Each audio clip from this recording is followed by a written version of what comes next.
तर महाराष्ट्रामध्ये मराठीला पहिलं प्राधान्य असं गुलाबराव पाटलांनी म्हटलं आहे। भैयाजी जोशींच्या वक्तव्यावर गुलाबराव पाटलांनी ही प्रतिक्रिया दिली। भैयाजी जोशींचा विचार सरकारला मान्य आहे का असा सवाल अंबादास दानवेंनी केलाय। तर अंबादास दानवे यांनी राज्य सरकारला सवालही केले।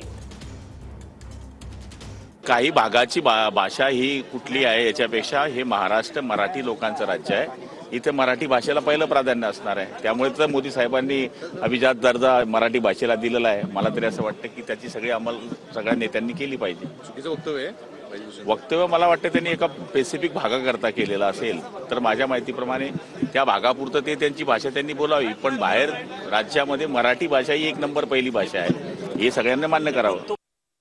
मी असं ऐकलं की त्यांनी असं म्हटलं की मुंबईची भाषा मराठी नाही असंही त्यांनी म्हटलेलं आहे आणि घाटकोपरची भाषा गुजराती आहे। मला वाटतं या महाराष्ट्राची भाषा मराठी आहे।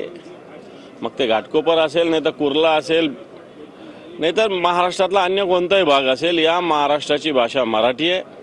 त्या मराठीचा आग्रह आमचा सगळ्यांचा आहे आणि अशा विचारसरणीला मला वाटतं कोणी छेद देत असेल तर मला वाटतं ही विचारसरणी आताच्या सरकारला हा जो विचार व्यक्त केलेला आहे तो मान्य आहे का हा सवाल आम्ही सरकारला विचारू। महाराष्ट्रामध्ये वेगवेगळ्या भाषांमध्ये अशा पद्धतीनं मराठी भाषेचा अपमान करणं, मराठी भाषा महाराष्ट्रामध्ये सर्वांना आली नाही तरी चालेल अशा प्रकारचं विधान करणं, या संदर्भामध्ये आपली भूमिका काय आहे एवढंच फक्त मला जाणून घ्यायचं आहे। भैयाजी जोशी यांचं वक्तव्य काही मी ऐकलेलं नाही, त्यामुळे ते पूर्णपणे ऐकून त्याच्यावर मी माहिती घेऊन बोलेन।